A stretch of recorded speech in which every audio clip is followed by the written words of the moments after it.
How is everyone today? I'm anti-woke and autistic. Did you know that God doesn't want you to lose weight, even if it's affecting your health, even if you're 400 pounds? Let's take a look at what a 350-pound woman says.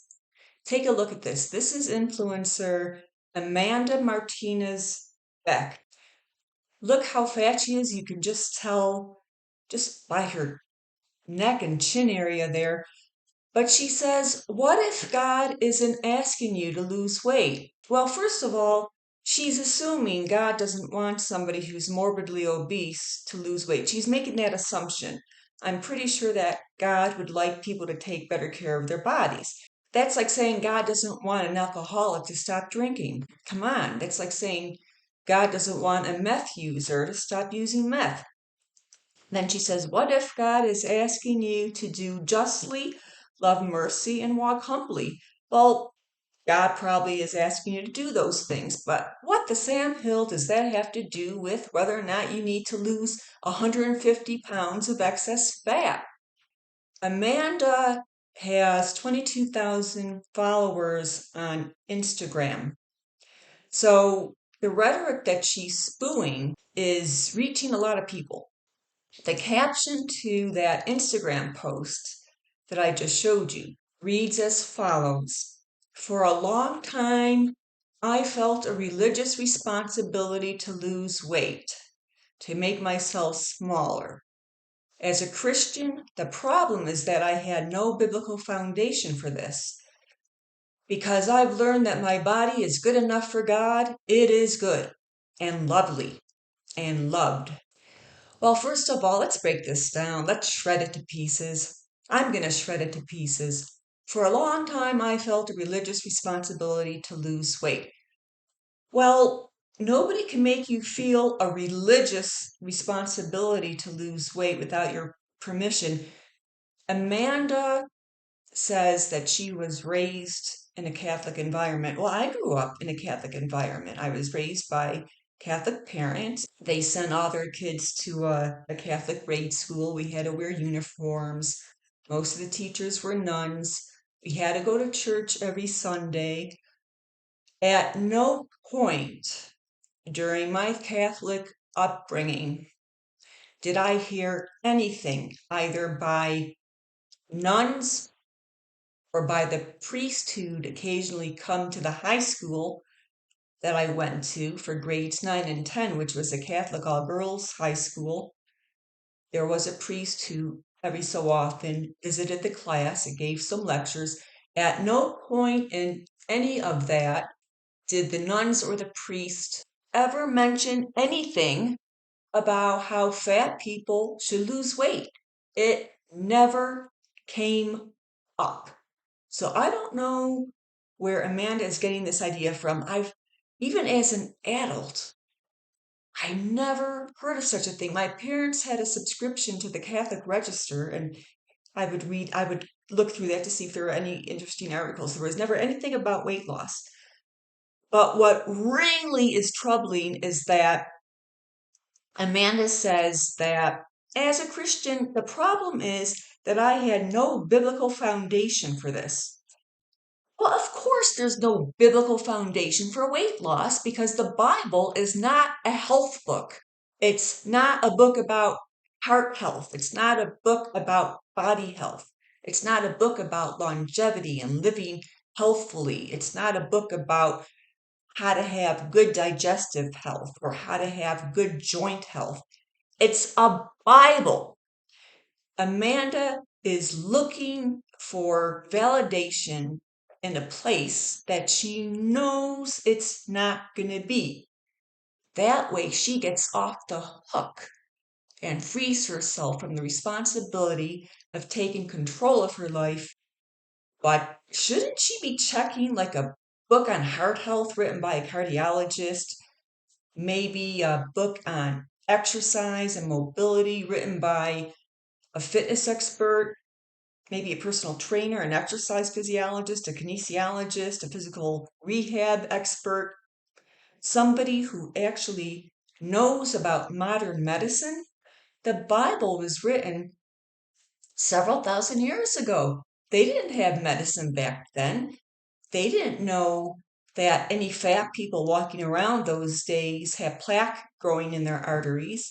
They didn't know that people who got sick, they didn't know what caused illness. People would just start deteriorating and die. They had no idea. There were no blood tests. They didn't have stethoscopes. They didn't know that there's this thing called kidney disease, liver disease, osteoarthritis, blood clots, type 2 diabetes, chronic heart failure, which means the heart pumps weakly, and obstructive sleep apnea, which are just some of the diseases that are caused by obesity. They didn't know anything about the dozen or so cancers that are fueled by obesity. All they knew was what they could see with their visible eyes. They didn't have microscopes or anything. They didn't have CAT scans. They didn't have x-rays to see knees damaged by obesity.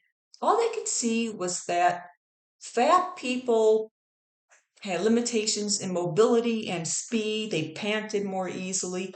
That's all they knew.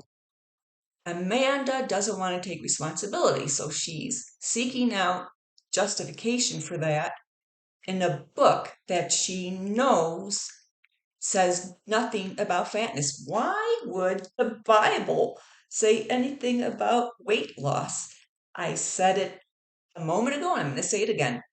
The Bible is not a health book. Why doesn't Amanda check out modern medical textbooks, articles on medical sites, narrative and content from the CDC, Centers for Disease Control, and other reputable sources like the Cleveland Clinic, Mount Sinai, or Johns Hopkins Hospital about obesity? Why doesn't she research modern medicine instead of whatever was said by ancient people living practically in the Stone Age? If anything, though, well, the irony about this is that if you want to use the Bible as a guideline to whether or not you should lose weight if you're morbidly obese, if anything, the Bible supports that in an indirect way. During biblical times, people were very active. They walked everywhere. They pushed things, carriages, they carried things around. They did every single thing by hand. Amanda Martinez Beck, according to the many posts I've read on her Instagram, she hates exercise. She doesn't exercise. There are morbidly obese people who work out. They hike, they walk a lot, they use a treadmill, they take aerobics classes, they strength train, they do yoga, they swim. Amanda doesn't believe in any of that. She just believes in leading a very, very, very sedentary life. So she's really at the low end of fat acceptance, of fat liberation. The Bible, the people during biblical times were very active. Christ himself walked all day long. Depictions of him show a slender man. He was a carpenter. He did physical labor. The Bible also has a passage that says something like, I'm not a biblical scholar, by the way, but I mean, come on, just about everybody knows that somewhere in the Bible it says your body is your temple. If your body is your temple, that means you should treat it like a temple. You should treat it well. You shouldn't trash it with junk food like Amanda does. You shouldn't practice self-harm, which is what Amanda does and all the other morbidly obese and moderately obese fat activists. They're putting all this junk food and high sugary foods in their body, all these heavily processed foods, and they're over consuming all those foods. That's not treating your body like a temple. So, if anything, Amanda has dug a very deep hole for herself. So, I had no biblical foundation for this because I've learned that my body is good enough for God.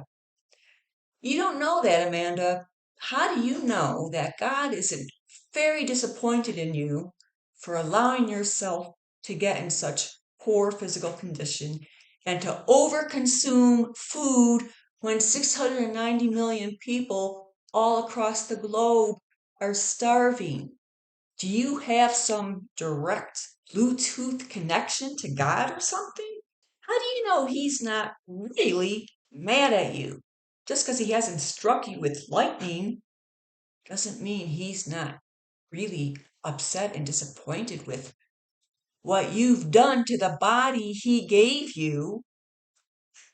Look, even if people listening to this are agnostics or atheists, it's the principle here. Amanda is somebody who believes in God. This is an extreme example of how a morbidly obese fat activist is in extreme denial, where she's seeking validation for weight loss in a religious book. She claims that God is happy with her body or that her body is good enough for God. How does she know that? Like I said, does she have a direct line to God's office? How does she know this? I mean, according to Amanda's logic, if her body's good enough for God, then Eugenia Cooney's body is good enough for God. Eugenia Cooney obviously has an eating disorder, anorexia nervosa. If Amanda's body is good enough for God, does that also mean that a person who's trashed and ruined their body with methamphetamine or cocaine, does it mean that their body and their brain is also good enough for God? Then she says, and lovely. Oh, this woman is in such denial. She can't really believe she's lovely. And you know what? You know what? I have proof that she's desperately seeking this validation because deep down inside, she feels very guilty for allowing herself to get into such a state of ill health. Here's a previous Instagram post by her. And as you can see, she says on some days she feels overwhelmingly hopeless and she feels that her body has betrayed her. Yet, not long after, she says her body is good enough for God, it is good, and it's lovely. Well, if you think your body's lovely, then how come on some days you feel overwhelmingly hopeless about it and you feel betrayed by your body? See, which is right? Which is true? What's going on here? And this woman spews all this dangerous or harmful rhetoric to impressionable women out there who eat this up, no pun intended. Look, if you want to find out if you need to lose weight, don't consult with a book that was written several thousand years ago, long before they had syringes or knew what antibiotics were, long before they knew how to disinfect a cut during a time when people would die of simple infections, during a time that people would die from broken bones causing infections, during a time that people didn't even know what caused a cough. If you want to find out if you need to lose weight, look in a mirror.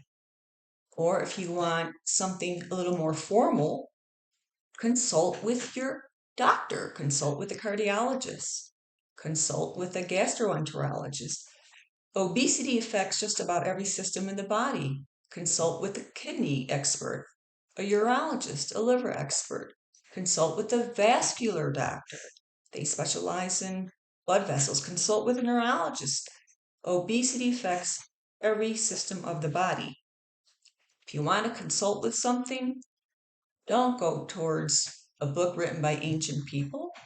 You want to read modern day medical texts, books, pamphlets. It's all out there on what medical specialists, researchers, scientists, and doctors know today about obesity, not the Bible. And I assure you, one need not have a Bluetooth connection to God to know that God would whatever God you believe in, okay, whatever creator you believe in, ask yourself this.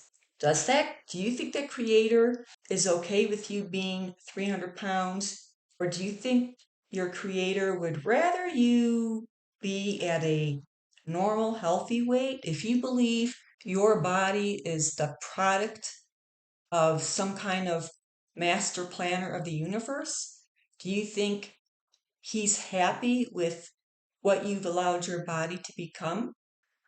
I mean, this applies to everything. It applies to being an alcoholic, a heavy drinker, or going in the path of Eugenia Cooney, whoever or whatever is out there that you believe in as the master of the universe. It only makes sense that they want you to be healthy, to be the best version of yourself.